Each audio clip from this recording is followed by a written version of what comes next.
as you can see, fire crews are still working on the house behind me right here. We're told that the people who own the home were not there at the time. Some neighbors say they heard an explosion, and that's what prompted them to call 911.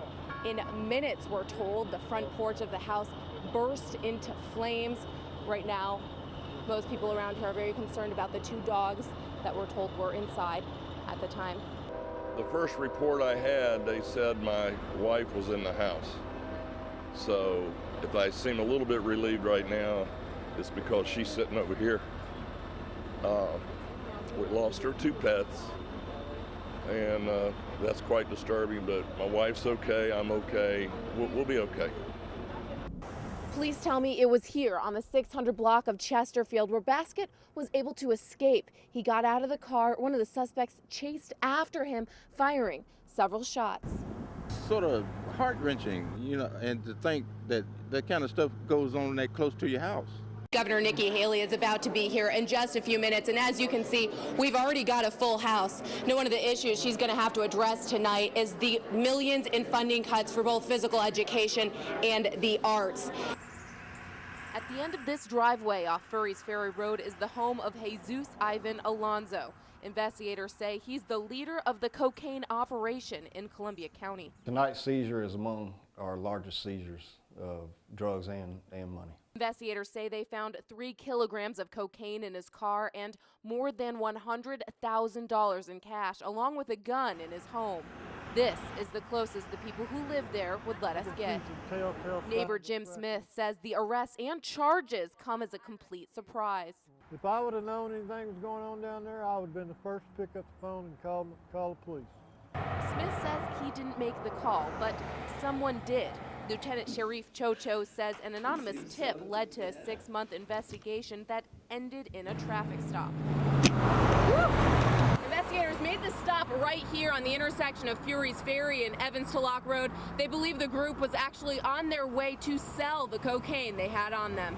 Jesus Ivan Alonso and Ventura Reyes Martinez were arrested and charged with trafficking cocaine. 20-year-old Rosa Mercado Gomez was also in the car. She is charged with possession of marijuana. Made sure they didn't involve us, and that was for a reason. You know, don't involve your neighbors in your business, especially if it's illegal. In Columbia County, Christine O'Donnell reporting. Deputies put Maddie LaShonda Gaines into their cruiser after her boyfriend was stabbed in their Hephzibah home. Gaines is now charged with 1 count of murder after Boris Maurice Deese died from complications following a stab wound about 12 hours later.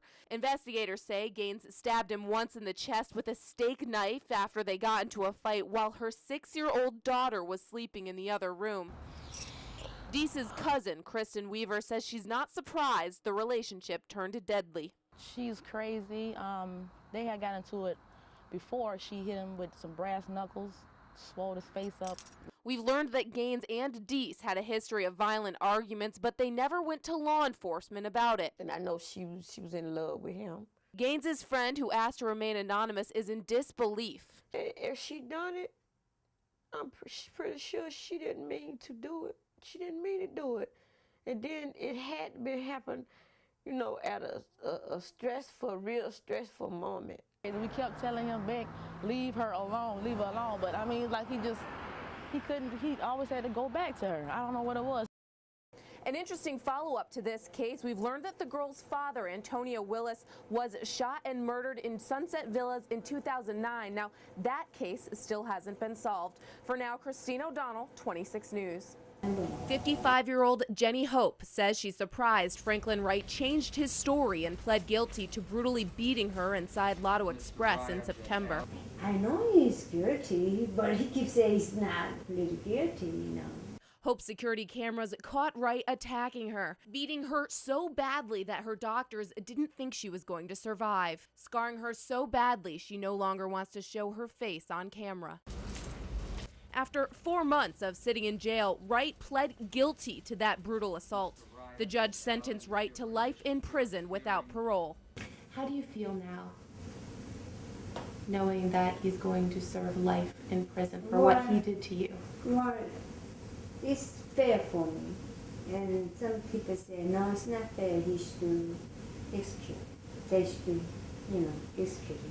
Wright is also charged with 2 counts of murder and arson for the deaths of 75-year-old Yana Shenko and 38-year-old Shalimar Bird. Those murders happened in Aiken County just 2 weeks before Hope was beaten. Aiken County investigators say they'll take him to court for those murder charges once he's finished serving his prison time in Richmond County. And with a life in prison sentence, that means he may never see a jury for those crimes. In Hephzibah, Christine O'Donnell reporting.